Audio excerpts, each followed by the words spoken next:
Bismillahirrahmanirrahim. Lanjutkan lagi kisah Perang Badar. Terus kita coba lihat hubungannya dengan hidup kita tuh kayak gimana. Mudah-mudahan kita bisa tahu apa yang harus kita lakukan kalau keinginan kita dan keinginan Allah kadang-kadang seperti bentrok. Dalam contoh sehari-hari aja. Misalnya mau main, ternyata lapangannya becek misalnya. Kalau buat anak-anak BMX atau skate mau ngetrik ternyata lagi cedera. Atau mau jalan sama seseorang, hujan misalnya. Apain lagi? Mau beli handphone baru. Ternyata usaha kita yang tadi kita udah pikirin ada untungnya malah rugi. Mau jalan-jalan keluar kota, pasangannya sakit. Dan banyak, kadang-kadang penyebabnya sepele banget. Tapi bikin kita kecewa. Nah, gimana caranya kalau kondisinya kayak gitu? Sama kayak para sahabat dulu dalam perjalanan umroh. Pengen umroh, ternyata udah sampai di perbatasan kota Mekah, gak boleh masuk, disuruh pulang lagi ke Madinah. Itu kan diceritain dalam surat Al-Fatihah. Tentang perjalanan umroh yang berakhir dengan malah perjanjian Hudaybiyah. Niatnya pengen umroh, tapi endingnya perjanjian. Yang isi perjanjiannya, poin-poinnya kayaknya ngerugiin umat Islam banget. Tapi kan Allah punya rencana, dan rencana Allah pasti yang terbaik daripada rencana kita. Masalahnya gimana kita bisa ridho, bisa rela kalau kondisi itu terjadi dalam hidup kita. Kita sih yakin, ini adalah qadarullah, keinginan Allah. Tapi bikin kita yakin itu jadi berbuah, yakin itu kan kayak pohon ya. Iman itu adalah pohon. Gimana biar pohon ini berbuah? Salah satu buahnya itu adalah sifat ridho, sifat nerima. Sehingga dengan sifat ridho itu akhirnya kita punya kebaikan. Kebaikannya jadi bisa survive, tenang hadapi masalah, sabar dan seterusnya. Nah, gimana caranya? Setelah kita dapat sesuatu, kita yakin kepada Allah, terus jadi ridho. Nah, ini belajar matematikanya Allah Subhanahu wa Ta'ala. Dan itulah yang terjadi dalam perjanjian Hudaybiyah, terjadi kepada Siti Maryam yang tadi dibacain suratnya. Maryam gak pengen punya anak tanpa suami. Kalaupun harus punya anak, nikah dulu. Tapi Allah punya rencana lain. Rencana manusia punya anak setelah nikah. Lagian Maryam lagi belum siap menikah nih. Belum ada cowok yang pantas buat Maryam. Justru karena itulah Allah beri dia anak tanpa laki-laki, tanpa suami. Kenapa? Gak ada suami yang pantas buat Maryam. Mungkin satu-satunya lelaki yang pantas buat Maryam cuma Nabi Muhammad. Tapi kan beda zaman. Masa Maryam harus nunggu Nabi Muhammad 300 tahun lagi kan ya? Nah, ternyata karena gak ada yang pantas buat dia, akhirnya dia punya anak tanpa harus melalui seorang suami. Mungkin kita terlalu soleh sehingga gak ada yang pantas buat kita. Pantasnya cuma bidadari, ya udah di akhirat nikahnya.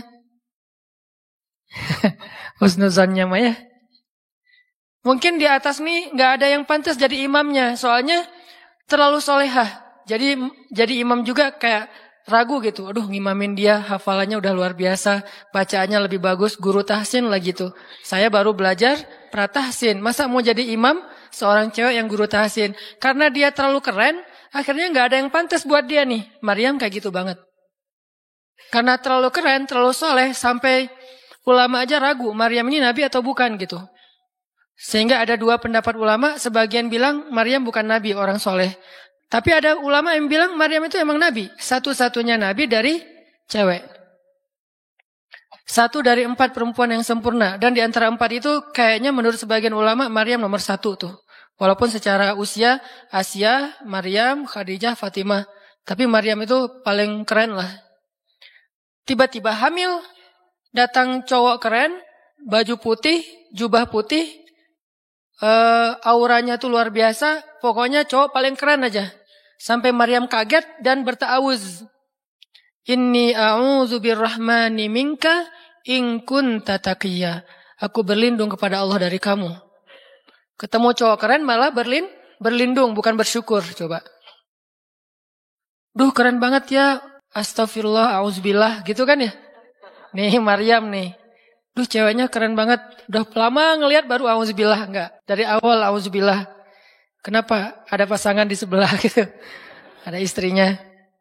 Nah, Maryam langsung ta'awuz inni a'udzu birrahman minka in kunta taqiyya. Kata Jibril, cowok keren itu ternyata namanya Gabriel. Kata Gabriel, innama ana rasulu rabbik li'ahaba laki ghulaman zakiyya. Jangan takut Maryam, aku itu utusan Tuhanmu, artinya malaikat yang pengen ngasih kamu anak yang sangat suci. Kata Maryam, anna yakunu li ghulam, gimana saya akan punya anak walam yamsasni basyarun. Enggak ada seorang laki-laki pun yang pernah nyentuh saya, nyentuh aja enggak pernah. Walam aku baghiyya, dan saya juga tidak pernah merendahkan diri depan laki-laki, artinya berbuat dosa. Anna yakunu li ghulam, gimana caranya saya punya anak? Kata Jibril, kadzaliki qala rabbuki huwa alayya hayyin. Itu udah kehendak Allah, kehendak Allah. Dan itu hayyin, mudah banget buat Allah Subhanahu wa taala. Sepele banget lah buat Allah. Fahamalat, tiba-tiba Maryam hamil. Fantabadat bihi makanan qasiyya. Karena Maryam malu ketahuan hamilnya, akhirnya Maryam pun pergi ke suatu tempat yang terpencil, qasiyya, Aqsa. Aqsa itu artinya tempat yang jauh. Masjidil Aqsa disebut Al-Aqsa karena dia jauh dari Masjidil Haram. Kalau Madinah kan dekat. Masjid yang paling mulia kan ada 3 itu ya. Mekah, Madinah, Palestina. Nah dia disebut Aqsa karena tempatnya jauh. Makanan qasiyya, tempat yang sangat jauh. Terpencil, gak ada siapa-siapa.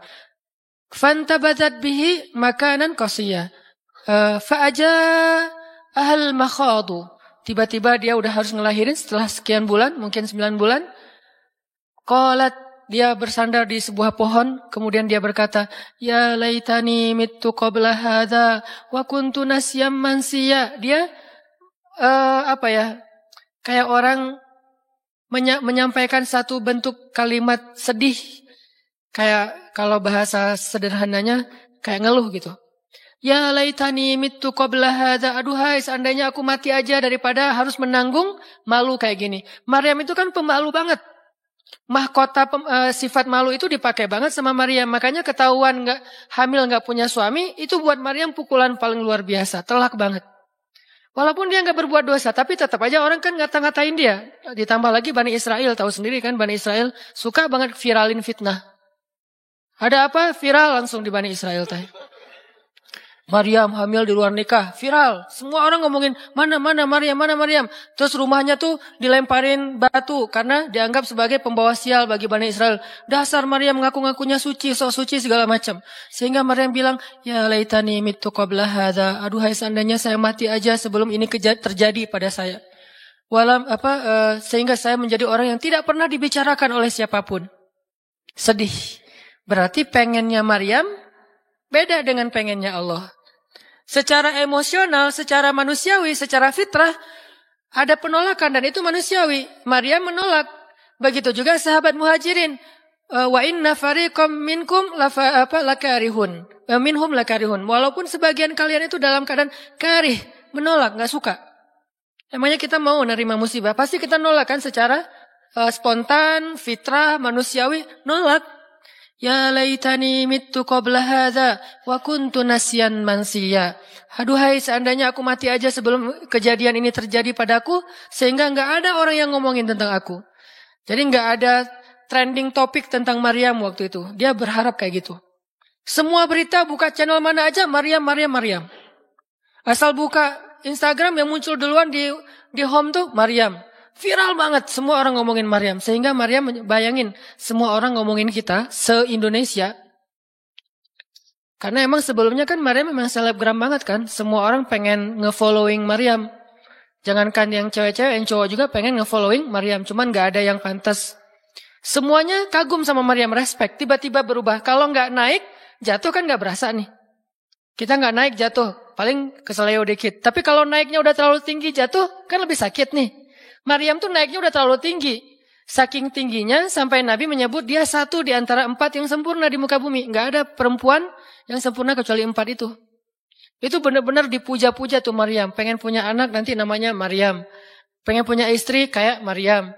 Pengen punya ibu kayak Maryam. Pokoknya Maryam itu idola banget tuh di zaman tersebut. Bani Israel kalau suka lebaynya luar biasa. Kalau benci, wah noraknya juga luar biasa. Itu Bani Israel. Berlebihan gitu. Kalau suka habis-habisan sampai dijadikan Tuhan kan dulu. Mereka pernah mengangkat seorang laki-laki yang soleh jadi Tuhan. Namanya Uzair. Namanya Uzair. Disebut sebagai anak Tuhan. Kemudian juga Isa juga gitu. Bani Israel tuh luar biasa kalau suka. Kalau benci, wah habis-habisan juga tuh dijelek-jelekin. Kayak mereka ngejelek-jelekin Musa, Harun. Kalau Harun gak terlalu sih Musa.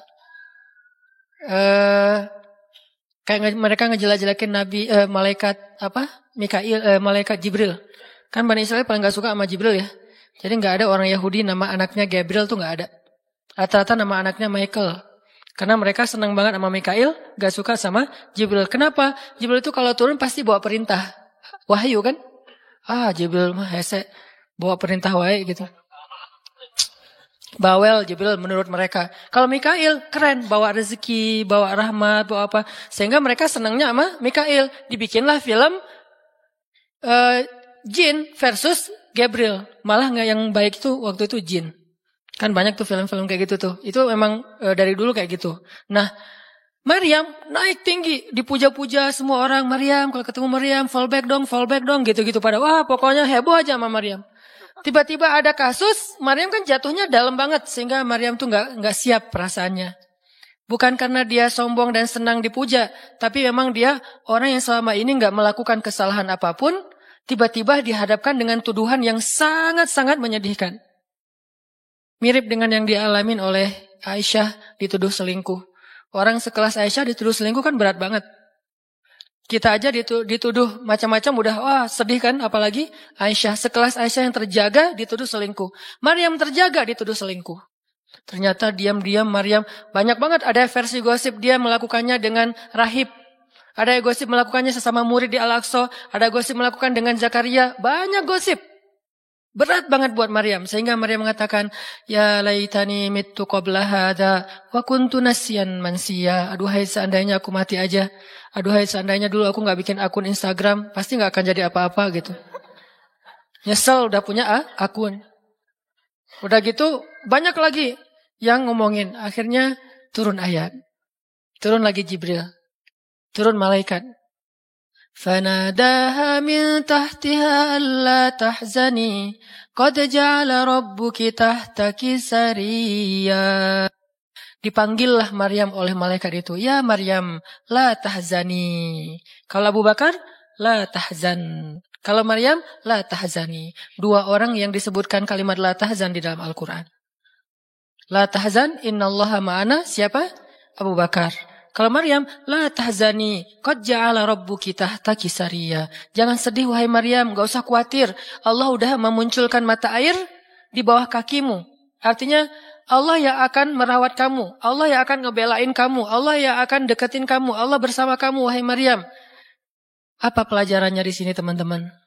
Ketika Allah menggunakan logikanya yang kita tidak bayangkan, yang awalnya kita tolak, itu artinya Allah sedang memberikan kita kesempatan hanya akan ditolong oleh Allah saja, tidak oleh makhluk. Ketika Allah menempatkan kita dalam satu situasi yang sulit, yang sampai bikin kita kehabisan ide nih gimana cara keluar dari situasi ini, itu berarti Allah lagi ngasih kita kesempatan masuk dalam sebuah situasi yang tidak ada yang bisa nolong kita kecuali Allah. Allah pengen nolong sendiri. Dan pertolongan Allah itu ajaib.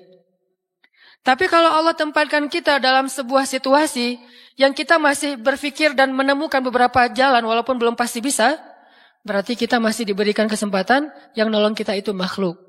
Oh, minta tolong ke si fulan, minta tolong si fulan. Tapi begitu kita mentok, kenapa ya kok berat banget nih masalah saya? Berarti Allah lagi menempatkan kita di sebuah situasi yang Allah sendiri yang akan menolong kita.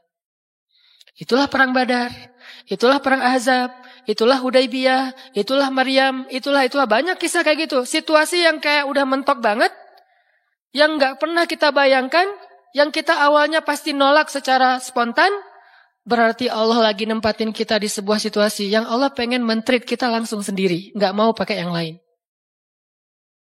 Qad ja'ala rabbuki tahtaki sariyya. Allah sendiri yang akan memunculkan mata air di bawah kakimu, wahai Maryam.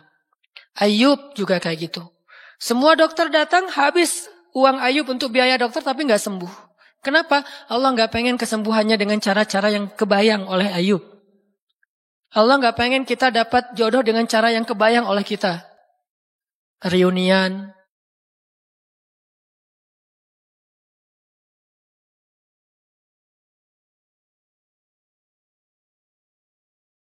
Stalking Instagram.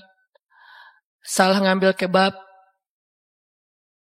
Pokoknya yang kebayang sama kita itu gak akan. Kenapa? Allah pengen ngasih kita cara yang cuman Allah sendiri yang tahu dan itu surprise. Dan itu istimewa banget. Apa itu? Kalau saya tahu berarti bukan surprise kan? Tunggu aja, masing-masing punya rahasia sendiri-sendiri. Dan ini yang bikin kita terus berharap-berharap. Sehingga Maryam tiba-tiba ngelihat di bawah kakinya sama Isa udah ada mata air.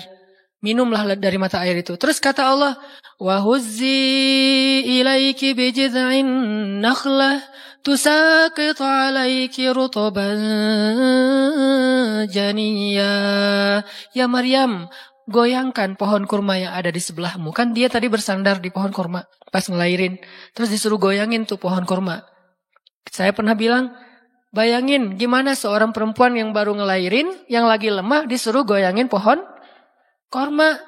Pohon korma itu ukuran diameternya sebesar meja ini nih. Lebih besar daripada diameter pohon kelapa.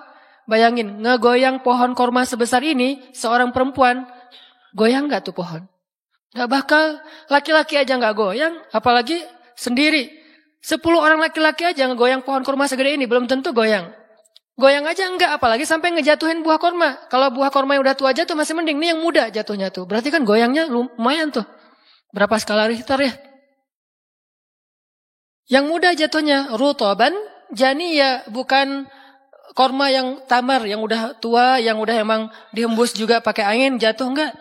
Wahuzzi, goyangkan pohon kurma itu ya Maryam. Apakah Maryam berpikir, Allah kalau ngasih perintah yang logis deh? Enggak kan? Kan Allah tahu ini pohon kurma dan saya baru ngelahirin, masa disuruh goyang? Enggak. Logika kayak gini, pertanyaan kayak gini gak muncul dari orang yang udah pasrah banget sama Allah. Yakin kalau Allah yang perintahkan, lakukan aja deh. Gak usah tanya gimana nanti hasilnya. Itu bagian Allah, bagian kita ngelakuin apa yang Allah perintahin. Disebut dengan ikhtiar. Kadang-kadang ikhtiarnya gak nyambung dengan hasil, tapi Allah suruh, ya udah lakuin aja. Maryam pegang tuh pohon, baru digoyang dikit udah langsung berguncang. Tusakit alaiki, jatuhlah, bukan jatuh, berjatuhanlah. Berarti banyak nih. Berjatuhanlah untukmu rutoban janiyya, buah-buah kurma yang masih muda tapi manis. Artinya apa? Hasilnya Allah yang pilih. Kurma yang mana yang mau jatuh, dengan rasa apa yang mau jatuh, yang jaraknya sekian dari tempat duduknya yang Maryam yang akan jatuh. Allah yang menentukan hasil. Tugasnya Maryam cuma ngegoyangin dong, walaupun gak mungkin akan terguncang. Ini iman. Belajar iman. Allah yang suruh, ya sudah saya lakukan. Allah suruh ikhtiar, ya saya ikhtiar. Allah suruh berobat, ya saya berobat. Tapi hasilnya Allah yang nentuin kayak gimana caranya. Akhirnya rutoban janiyya, berjatuhan. Kata Allah, fakuli washrobi wa qarri aina. Makanlah Maryam, minumlah Maryam, dan bersenang hatilah kamu dengan semua ini. Sehingga kata Nabi komen setelah baca ayat ini nih. Nabi komen. Komen Nabi apa? Korma dan manusia itu ada hubungan sejarah. Diciptakan dari jenis tanah yang sama. Jadi pohon-pohon lain itu jenis tanahnya beda. Cuman satu yang mirip dengan manusia, jenis tanahnya korma. Sehingga salah satu yang cepat merecovery seorang perempuan yang baru ngelahirin adalah makan rutoban janiyya, korma yang yang muda tapi manis. Jangan dikasih ke bayinya ya, keselak, bahaya. Kasih ke ibunya. Kalau ke bayinya, tamar, korma yang udah tua, terus dikunyah sama bapaknya, dengan syarat bapaknya udah gosok gigi. Jangan habis makan bala-bala, cengek, makan kurma, kasih ke bayi. Kasih ke bayi yang tua, kasih ke ibunya yang muda. Dan itu cepat merecovery seorang perempuan. Kata Nabi, di situ ada obat dari penyakit. Intinya teman-teman, kayak gitu ternyata cara Allah. Ini logika Allah nih. Sehingga ketika kaum muslimin, balik lagi ke surat Al-Anfal, dihadapkan dengan satu pilihan yang mereka nggak pernah ngebayangin dan secara spontan karihun, menolak, maka Allah Subhanahu wa taala menyampaikan kenapa Allah memilih itu. Karena kata Allah, tujuan dalam pencegatan ini bukanlah mengambil harta, tetapi untuk menunjukkan mana yang benar, mana yang batil. Ya sudahlah, daripada menentang Allah, sami'na wa ata'na, ikut. Walaupun sebetulnya hatinya masih karihun, gak rela gitu. Ikutlah pilihan Allah dan Rasul. Mereka pun ganti rute, dari yang tadi rute mau mencegat Abu Sufyan, sekarang rute kepada Abu Jahal. Mulai ngutus mata-mata Abu Jahal, berapa pasukannya segala macam, bermalam di sebuah tempat di daerah situ. Malamnya, Nabi itu gak bisa tidur. Nabi sepanjang malam beristighosah. Jadi istighosah itu teman-teman salah satu di antara sunnah-sunnah Nabi SAW. Apa istighosah artinya? Doa yang sangat lama. Nabi malam itu sama Abu Bakar berdua gak tidur. Yang lain pada tidur kan besok mau perang nih. Malam ini mereka tidur, besok mau tanding aja disuruh tidur kan ya. Apalagi besok mau perang. Tidur, wajib tidur. Yang belum tidur pokoknya pura-pura tidur. Tidur aja. Kayak kita besok mau akad kan harus tidur ya. Walaupun susah tidurnya.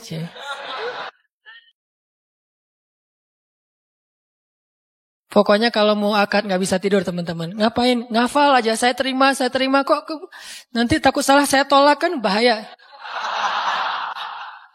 Udah diizinin sama calon mertua masih ditolak. Nah, malamnya pada tidur kecuali 2 orang. Rasul sama Abu Bakar. Selalu berdua orang ini nih pokoknya soulmate banget. Direkam soulmate-nya di Al-Quran. Rasul beristighosah, doa yang sangat khusyuk. Berharap banget, panjang lagi doanya sepanjang malam. Sampai Nabi mengangkat kedua tangannya itu gak gini, tapi gini. Pernah gak doa kayak gini? Nah makanya masih sendiri ya. Coba istighosah, ya Allah. Langsung tuh. Jadi kalau doa jangan gini doang. Apalagi gini, santai. Sesekali doa, Allah. Ternyata belum naik lagi, sampai mungkin. Dan itu ada sunnahnya, Nabi berdoa dengan, kan Nabi berdoa kadang mengangkat tangan, kadang tidak mengangkat tangan, kayak doa sehari-hari misalnya angkat tangan kan ya, kayak mau makan misalnya, Bismillahirrahmanirrahim amutu wa ahya, Allahumma barik lana gitu ya, kan gak harus ngangkat tangan. Sarewai ini. Nah, udah, kadang Nabi doanya gini, nelunjuk, bukan merintah Allah, ya Allah kasih lo ya, enggak. Nelunjuk dengan filosofi Arab sama filosofi Indonesia beda. Makanya jangan menerjemahkan teks Arab dengan konteks kita, dengan persepsi kita. Terjemahkan dengan persepsi bahasa sendiri. Apa sih maksudnya? Gitulah. Jadi di Arab tuh kalau gini bukan merintah. Gini tuh artinya cuma engkau yang saya harapin ya Allah gitu maksudnya. Jadi kalau ya Allah itu maksudnya engkau doang yang saya harapin, iya karena budua iya karena selain gitu. Bukan ya Allah pokoknya harus ya, bukan. Kalau kita pakai dengan logika kita kan, kok doa sih gak sopan sama Allah kayak gitu-gitu amat. Kalau ke manusia mungkin gitu agak kurang sopan. Kalau ke Allah sopan. Bisa gini, bisa biasa aja, bisa gini. Gini juga ada beberapa level. Ada yang gini sampai ke paling atas. Biasanya yang paling atas tuh bab jodoh sih. Kalau bab kuliah masih gini, kerja, giliran jodoh paling tinggi. Apalagi kalau udah jodohnya balikan sama mantan. Tuh kayaknya naik kursi. Lebih tinggi lagi. Jadi malam itu Nabi beristighosah. Sampai syal beliau jatuh. Nangis, janggut beliau basah dengan air mata. Nangis panjang malam, ya Allah jika besok kami kalah perang, terbunuh semua. Mungkin di muka bumi ini gak akan ada lagi orang yang menyebut la ilaha illallah. Abu Bakar ngambil rida syalnya Rasul ditaruh lagi. Cukup bagimu ya Rasulullah, cukup ya Rasulullah. Allah udah mendengar. Abu Bakar menenangkan Rasul, tapi Rasulullah terus saja gitu. Kayak kita lagi doa kata teman, udah Allah udah dengar. Taruh dulu. Kalau kita mah gitu ya. Nah, tapi jangan dibayangin gitu. Rasulullah pasti khusyuk banget, gak kayak kita. Udah selesai berdoa, pagi-pagi sahabat riuh. Innalillah gitu. Kalau kita kan innalillah pasti ada yang meninggal ya. Siapa yang meninggal? Enggak, innalillahi itu musibah, enggak harus selalu orang meninggal. Ya Rasulullah maafkan kami. Kenapa? Ternyata sebagian para sahabat malam itu digoda oleh syaitan sehingga semua pada mimpi basah, maaf. Tapi kayak gitu emang sejarahnya. Bukan semua, sebagian besarnya mimpi basah. Sehingga pas bangun mereka dalam keadaan junub, kotor, tidak suci, tapi enggak ada air. Untuk wudhu aja kurang, apalagi untuk mandi. Dan mandi junub kan harus semuanya. Sedangkan besok mereka mau berperang melawan musuh dalam keadaan tidak suci. Ini kayak pertanda buruk gitu. Dan mereka merasa mentalnya makin drop. Tiba-tiba Allah beri ketenangan buat mereka. Turun air hujan. Malam itu hujan turun. Hujannya hujan lokal lagi. Camp kaum muslimin hujan. Camp orang kafir enggak? Hujan. Nyebrang-nyebrang. Hujan enggak. Yang namanya di Indonesia gitu. Di camp kaum muslimin hujan, di campnya orang kafir enggak hujan. Akhirnya pada mandi, alhamdulillah, Allahu Akbar. Itu nanti ada ayatnya setelah itu. Coba nanti baca lagi halaman kedua. Ketika ada adegan hujan segala macam. Itu ceritanya kayak gitu. Akhirnya makin mantap. Alhamdulillah bisa mandi, wudu, minum. Baru mereka yakin bahwa ini adalah benar-benar perintah Allah. Nah hidup kita tuh kalau kita ngejalanin hal-hal kayak gini, kita bakalan kayak lagi jalan bareng Allah. Sehingga nanti kita akan banyak ngelihat keajaiban-keajaiban Allah. Kalau kita nggak pernah masuk dalam situasi ini, kita tuh kenal Allah cuma dari kata orang, nggak pernah jalan bareng. Kita kayak kenal seseorang, tapi kata teman kita, cuma lihat postingannya doang, tapi nggak pernah jalan bareng, jadi nggak kenal dekat gitu, dan nggak akan dapat feel. Begitu juga kita kenal Allah. Kalau kita kenal Allah hanya dalam situasi normal, wajar, nyaman, berarti kita kenal Allahnya cuma dari katanya, cenah. Nggak pernah ngalamin sendiri. Begitu kita dihadapkan dengan situasi kayak gini, berarti kita lagi diajak Allah jalan bareng. Yuk jalan bareng saya. Siap ya Allah. Banyak kejutan-kejutan. Banyak yang bikin kita kaget. Kenapa? Karena kita jalannya dengan zat yang maha kuasa. Dia akan tunjukin kekuasaan-kekuasaannya. Dan kekuasaan Allah yang paling luar biasa ditunjukin justru dalam kesulitan. Kalau dalam normal nggak luar biasa namanya. Kayak kita sama teman kita. Dia ngasih kita hadiah atau pinjam duit 100.000 pas kita lagi awal bulan. Kan biasa aja ya. Coba kalau dia pinjemin duit 50.000 pas akhir bulan. Kan luar biasa kan? Jadi makin kita sulit, Allah tunjukin kekuasaannya. Di situ kita makin lihat gimana kita tuh bergantung banget sama Allah. Emang Allah bikin skenarionya kayak gitu. Sehingga kalau kita teman-teman dihadapkan atau dikondisikan sama Allah dalam suatu keadaan yang kita nggak siap, yang kita nolak, yang kita berontak, tapi di sisi yang lain kita yakin ini ketentuan Allah, belajar meyakini, oh Allah lagi ngajak saya jalan nih. Allah lagi ngajak saya jalan, biar lebih kenal sama Allah. Biar Allah nunjukin langsung. Satu. Kedua, niatin juga, oh Allah pengen memperlakukan saya khusus, nggak mau pakai yang lain, berdua aja biar Allah yang menolong saya. Karena udah nggak bisa ngarap siapa-siapa. Akhirnya kaum muslimin pun melakukan peperangan Badar, duel dulu nih. Jadi ada kayak tarung dulu 3 orang dari kaum muslimin, 3 orang dari orang kafir. Tarung salah satunya jagoannya Nabi, kesayangan dan kebanggaan Nabi banget, anak muda yang bernama Ali bin Abi Thalib. Ali maju, kalah musuh, terkapar 3-3-nya mati. Kaum muslimin bertakbir, ahadun ahad. Yel-yel yang dipakai oleh Bilal dulu di Mekah, dipakai oleh kaum muslimin. Menanglah perang Badar. Dan dalam peperangan itu Allah tunjukkan yang luar biasa, kaum muslimin ditolong oleh makhluk yang turun dari langit berbondong-bondong, terbang menyambar dengan pakai ikat kepala berwarna hijau. Malaikat. Jadi ada khusus malaikat yang tugasnya sebagai malaikat militer. Ini malaikat angkatan udara nih. Malaikat militer. Kalau yang tadi kan di Maryam angkatan darat. Jadi ngasih korma segala macam. Ini angkatan udara. Nyambar dari atas, bayangin. Kaum muslimin lagi perang, tiba-tiba Allah. Di logika itu, di jalan itu, di kondisi itu, Allah bakalan nunjukin banyak keajaiban. Kalau kita pengen lihat keajaiban, belajarlah untuk bersabar kalau kita tiba-tiba berada dalam kondisi kayak gitu. Kalau enggak, kita enggak akan pernah ngelihat keajaiban dan kebesaran Allah. Tiba-tiba datang malaikat nyamber, terus pergi lagi, nyamber lagi. Itu berbondong-bondong tuh, ribuan malaikat. Ngapain sih kok banyak banget ribuan malaikat? Sebetulnya satu malaikat juga ngehembus kan habis tuh orang kafir ya. Ya apaan sih orang-orang, habis kan ya. Gampang kan buat malaikat, kenapa sampai ribuan? Kata Allah alasannya bukan untuk ngancurin orang kafir. Alasannya untuk meneguhkan orang beriman. Jadi Allah kirim banyak tujuannya untuk meneguhkan orang beriman. Sehingga bertambahlah keyakinan mereka kepada Allah Subhanahu Wa Taala. Kita aja yang memang tidak diberikan kesempatan bisa ngelihat malaikat. Tapi malaikat itu nolongin kita. Terutama nolongin teman-teman yang masih fisabilillah. Itu Allah, malaikat dekat banget sama mereka. Saya udah gak tega nyebutnya. Udah lama kan saya gak menggunakan kata itu ya. Gak tega juga lama-lama.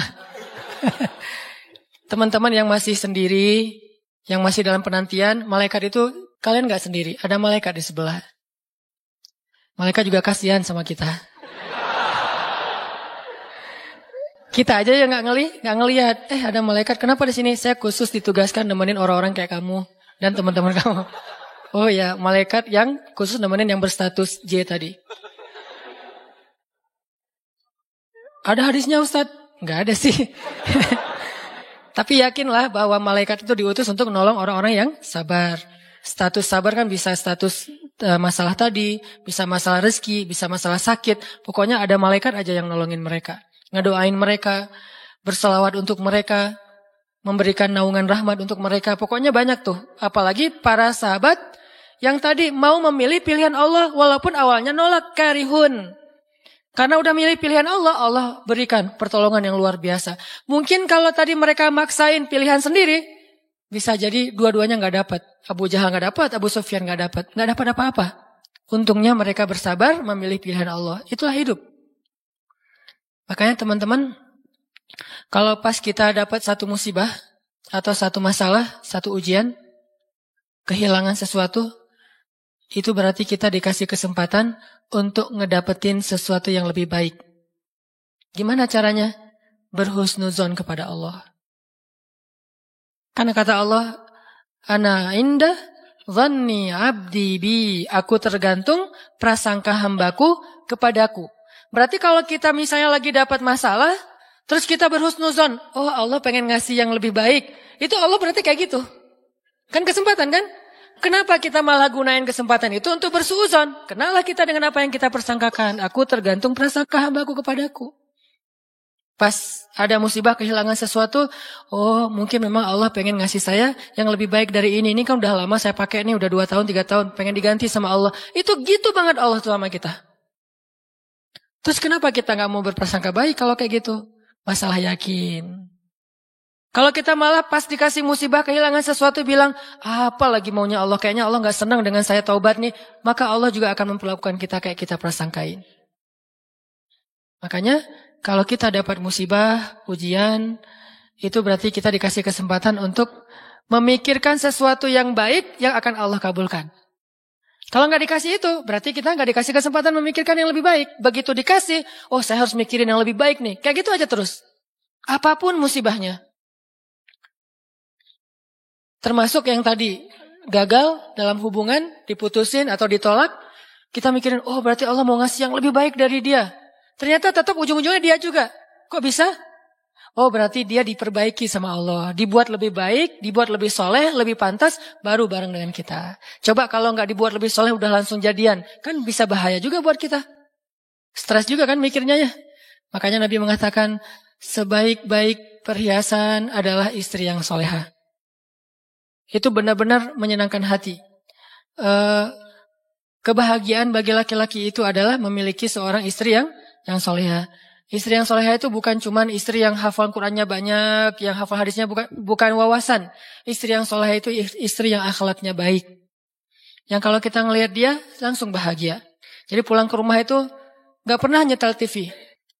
Kenapa papa gak pernah lihat TV? Kan lihat mama. Ya.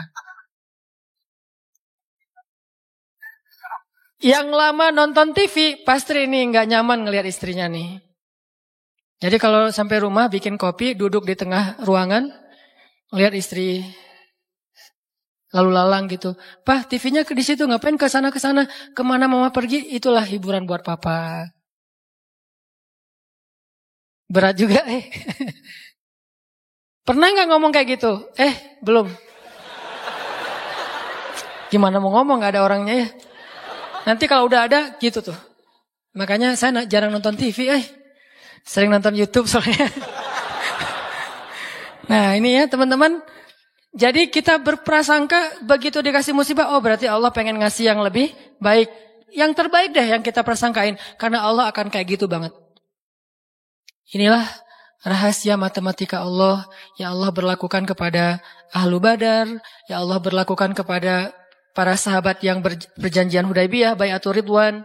Ya Allah berlakukan kepada Siti Hajar, Maryam, dan banyak lagi kisah-kisah yang benar yang disebutkan di dalam Al-Quran. Mudah-mudahan nambah yakin kita. Kita bukan minta musibah, tapi emang itu fitrah kehidupan manusia.